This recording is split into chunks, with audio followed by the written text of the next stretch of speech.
Welcome back to Steele and Vance. We're talking about shoplifting, but not shoplifting the way traditionally it would have been discussed with a very strict parent to a child saying, don't even steal a stick of gum. You don't steal from, thou shalt not steal. No, there's two things going on. Yeah. The Financial Post, as we mentioned, had this article about how average law-abiding Canadians are starting to go through the checkout at the grocery store and going, self-checkout? That block of cheese, I really want this. And the big grocer, you're gouging me. I'm just not going to scan it.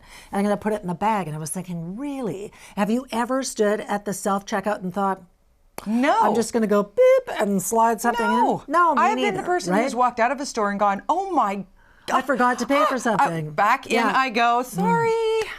And I feel like I've, done wrong. I can't imagine doing it knowingly. Sylvain Charlebois, who's the food professor at Dalhousie, estimated that there are losses to grocers of between $2,000 and $5,000 a month just from normal law-abiding Canadians stealing stuff. Now, let's talk about the prolific offenders, because that is what we're seeing right across BC, where they're going in and they don't care and they are just swooping brazen. A whole bunch of Lululemon pants or whatever they can get their hands on.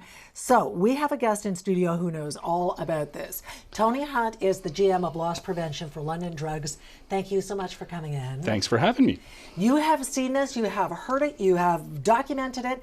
Give us a sense of what it is like in London drugstores, just for example, with prolific offenders who are shoplifting. Well, it's been an issue that we've dealt with as a retail community for many years. The proliferation of people who steal to order, who steal in order to be able to sell stolen goods, items that regular consumers would buy maybe at a flea market, maybe off the back of a truck. And but we've seen a massive increase in this, and as we've seen increased desperation, intensity of drugs and social issues, homelessness, mental illness, it's becoming a much bigger problem for retailers, to the point where it's becoming very, very hard on retail employees and businesses that have to put up with this every day. I want to ask about that specifically because, many of us had our first jobs at perhaps a London Drugs or even a career at London Drugs. Frankly, I know a couple of people who love working for your company in particular. Well, thank you. But what do you advise your employees to do when you watch somebody just walk in and... Because that's what's happening now. Look at this. Yeah. It's certainly an issue which, we have to put safety first. We care about our people. We spend an enormous amount of resources, and every retailer that I know does, an enormous amount of retail money keeping our retail employees safe and making sure that our people have the ability to call on security staff when something happens. And even if they don't catch them in the moment, we've got really great technology that'll help us track down repeat offenders and be able to work with the police to be able to do after the fact charges, or and maybe even exclude somebody or do a trespass notice for them in the stores, get a no-go, that sort of thing. Can you tell us about that technology, or just even a little bit around it, the tools that you have? Well, there's a lot of different things changing in technology now. Most retailers have significant camera systems. The camera technology is really, really strong now. You can get really great images of people as they come into stores. And, our customers expect us to have good technology to keep them safe and make sure that their environment's safe.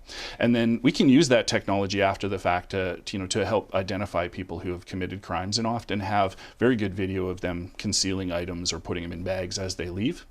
Of course, we also watch it live, and we have loss prevention officers and security teams that can also make apprehensions and arrests in the moment as well. Yeah. But what about the prolific, identifiable, here comes so-and-so again, who then gets picked up by police, then charged, and then released, and comes back the very next day? Like, what needs to change? It's a really interesting problem, because this is our number one frustration that we hear from other business owners and from retail staff, is that, we understand the situation that people have problems and there's reasons behind them doing the crimes they're doing. But, once they get caught, once they're should be held accountable for it, what's being done to make sure that they don't continue to do this? And we see a cycle of crime happening often with these people, where they're committing committing a crime or an offense because of desperation. And by the time they get before the courts and somebody can try and help them, it's a year, year and a half out, and they've offended so many times during that. It's very frustrating, and we need greater strength in the laws and greater response from our authorities to help us. I've heard from people who work in stores or manage stores who say that the shoplifters don't even seem to be afraid of getting caught anymore. They're just grabbing a high-end purse from Nordstrom's and just sauntering out the door. You don't see them running. You see them just like, I'm going to do whatever I want to do. Do you see that brazenness now? Yeah, absolutely. It's something that we used to see, but we certainly see it far more now. We've seen many more incidents of abuse and violence in shoplifting situations where in the past you'd be able to walk up and say, hey, do you want to pay for that here? And somebody would drop the item and leave. Now turns into a spitting incident, or somebody shoving somebody, or a threat to kill, or a show of a knife. It's really awful. And this is an enormous issue because 300,000 plus people in British Columbia work in retail. We all are related to people in retail, and as you said, many of us have had retail jobs. We understand what it's like.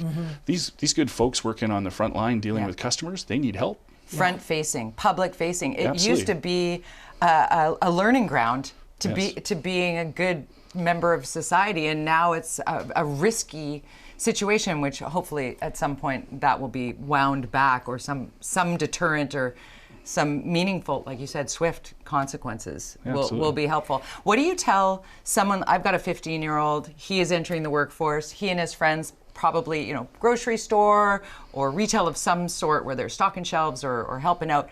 What are we teaching them about the impacts of the costs associated with shoplifting? Like what are we teaching young people who aren't prolific offenders when it comes to I just want this expensive thing? Well, the great news is that we're seeing fewer and fewer young people involved in thefts over time. And there's more of a social conscience about doing the right thing. And so it still happens, but we see less and less of it. It's now become opportunity thieves are typically going to be, in their 20s or 30s. We're going to see prolific offenders who have, drug addiction, homelessness issues. And so those are the bigger issues. The costs of this are astronomical, with, about $4.5 to $5 billion a year lost in Canada. And then you look at us just in Vancouver, I can tell you right now that we're spending well over $1 million more on security than we were 5 years ago per year. And I know lots of other businesses that are doing the same thing with 30, 50, 100% increases in their security spend just to keep people safe. What do you do for the average person? We talked about the people at the grocery store who are normally law-abiding citizens who are suddenly going, I'm left to my own devices at the self-checkout. No one will notice the avocado. Do you watch for that? Yeah. Actually, the interesting thing there, and it's just beginning now, but technology is starting to catch up with those folks for sure. There's lots of interesting computer vision and weight scales and different types of ways that retailers can determine whether or not things are being all run through the proper way. To tell you the truth, when somebody comes in and they're stealing because they can't afford something they need to eat, we don't prosecute many of those individuals. We can figure out what's going on, and we try and support them in the community, point them to resources. It's really the prolific offenders and the people that are stealing on a regular basis that are the real issue for us. And ultimately, those huge numbers that you were passing along, the $1 million for London drugs or the billions of dollars across Canada, that's all passed along to the consumer ultimately, right? Absolutely. It costs us all. So in addition to all of the extra, costs of policing, courts, dealing with, people being off work because of traumatic incidents that they might be experiencing at their, local hair salon they're working at when somebody went berserk in there. These are situations that do cost us all of us in society, and prices get driven up at retailers the same way. Oh, great, right? It's one big, nasty, complicated social issue. But Tony Hunt, thank you so much for coming in. Thanks for having me. Really appreciate it. Tony is the GM of Loss Prevention for London Drugs. Don't steal. Seen a few things. Don't steal. Don't buy stolen goods either. Don't steal. No. And don't buy, not this steal. No. What's coming up next? Well, how to solve homelessness. Or is there actually an answer? I don't really know. Vancouver's new ABC Council is feeling the heat.